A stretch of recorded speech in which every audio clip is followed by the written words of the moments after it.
Amigos y hermanos de Casa de Oración, sean bienvenidos a su programa Preguntas y Respuestas. Soy el hermano Marco Quinteros.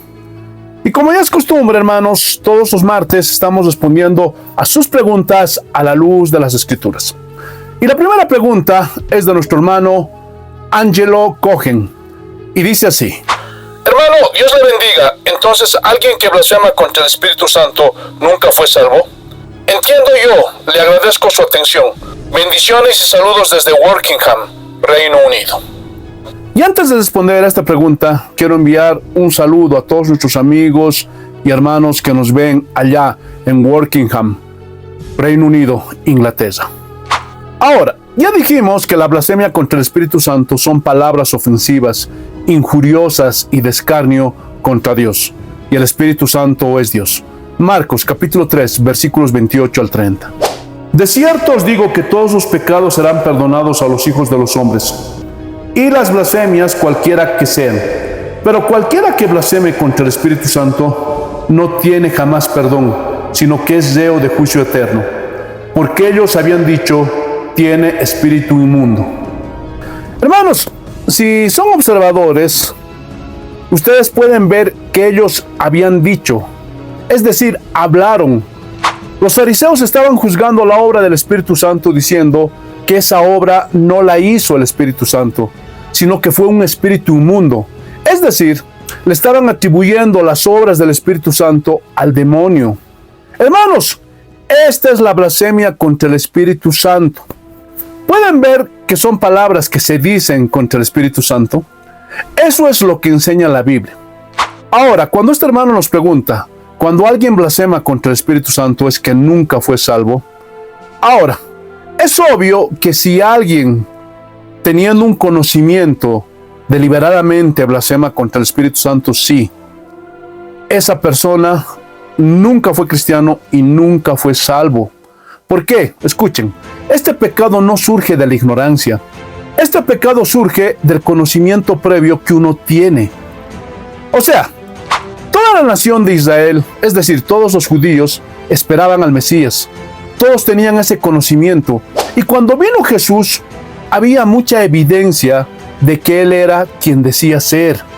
Había milagros, sanidades, maravillas, liberaciones, resurrecciones de muertos. Y no solo eso, Juan el Bautista dio testimonio de que Jesús era el Cristo. El Padre mismo dio testimonio cuando Jesús fue bautizado de que Él era su Hijo. Este es mi Hijo amado en quien tengo complacencia. Y todas las personas que estaban ahí oyeron la voz del Padre.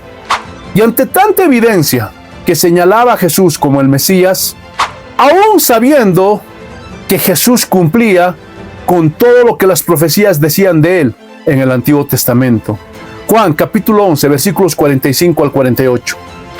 Entonces muchos de los judíos que habían venido para acompañar a María y vieron lo que hizo Jesús creyeron en Él. Pero algunos de ellos fueron a los fariseos y les dijeron lo que Jesús había hecho.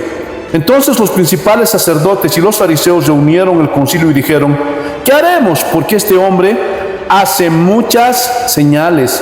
Si le dejamos así, todos creerán en él, y vendrán los romanos y destruirán nuestro lugar santo y nuestra nación.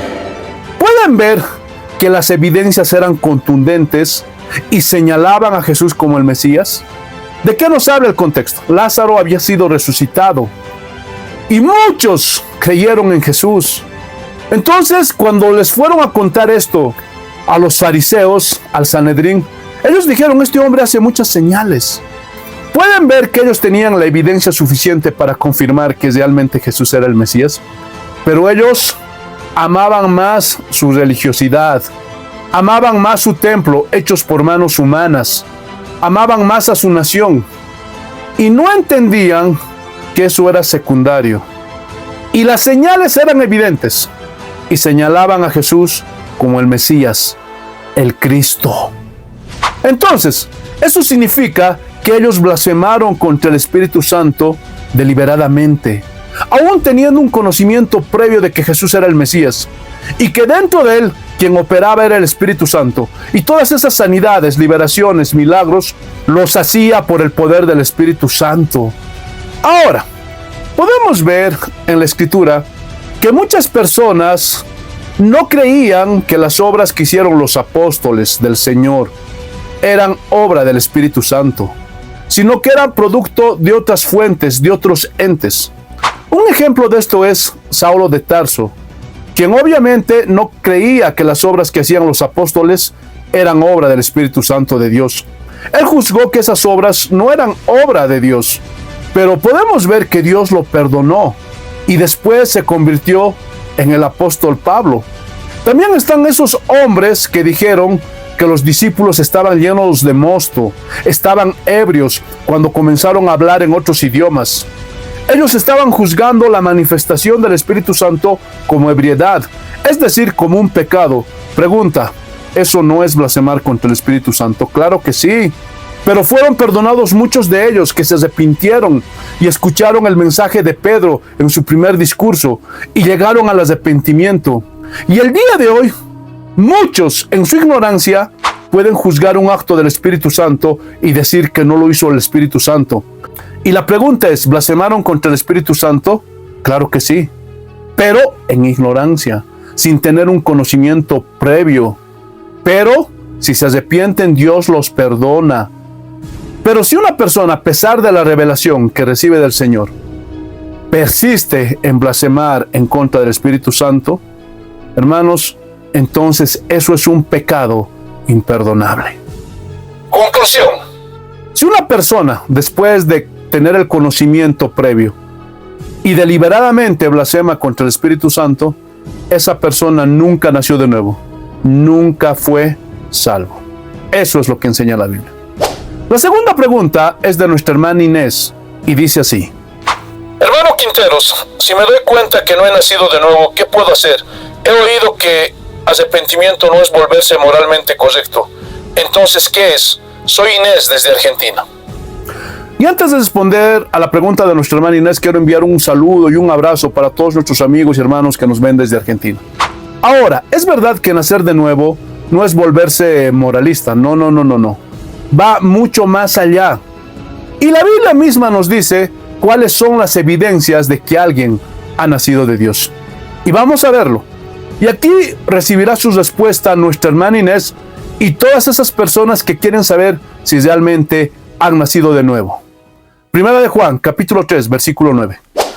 Todo aquel que es nacido de Dios no practica el pecado, porque la simiente de Dios permanece en él y no puede pecar porque es nacido de Dios.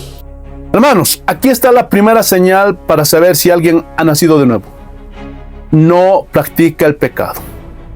Es decir, el cristiano puede pecar, podemos fallar, podemos equivocarnos, pero no es una práctica constante.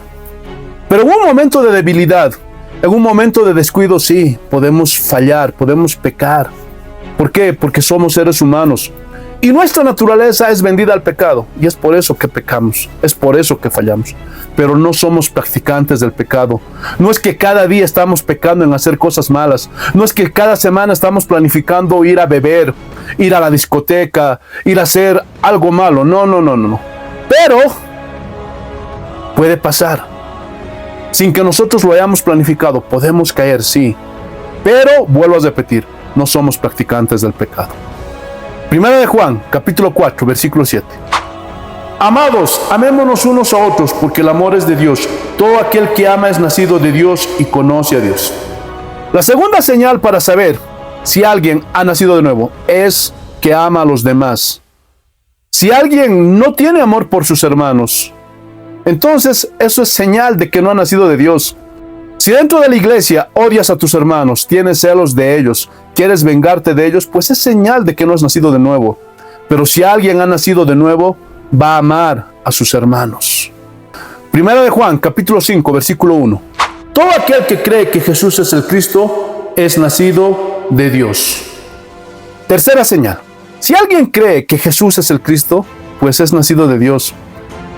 Toda persona que cree que Jesús es el Mesías, es el Salvador de este mundo, pues esa es señal de que es nacido de Dios. Es un nacido de nuevo. Primera de Juan, capítulo 5, versículo 4. Porque todo lo que es nacido de Dios vence al mundo, y esta es la victoria que ha vencido al mundo, nuestra fe. Hermanos, y esta es otra característica para saber si alguien ha nacido de nuevo. No va a estar diciendo, ¡ay, yo no puedo vencer al mundo! ¡Ay, son muchas las pruebas para mí! ¡Es mucha la tribulación que me viene! No. El verdadero cristiano va a vencer este mundo, las tentaciones, el pecado, las tribulaciones, las pruebas, y va a perseverar hasta el final. ¿Por qué? Porque es nacido de Dios. Y su fe, la fe en el Señor, le va a dar esa fuerza, esa capacidad para poder enfrentar todas las cosas que se le presenten en la vida. Entonces, si alguien quiere saber si es nacido de Dios, si alguien quiere saber si es nacido de nuevo, pregúntense, ¿cumplen estas señales? Hermanos, esta es la evidencia de que alguien ha nacido de nuevo. Esta es la respuesta que nos da la Biblia. Sigan preguntando y semanalmente les estaremos respondiendo a la luz de las Escrituras. Y si te gustó este video, dale un like. Y si quieres apoyar este canal, te pido por favor que ores por nosotros. Te suscribas y que compartas este video por todas tus redes sociales, porque haciendo todo esto nos ayudas mucho. Un abrazo para todos. Paz del Señor.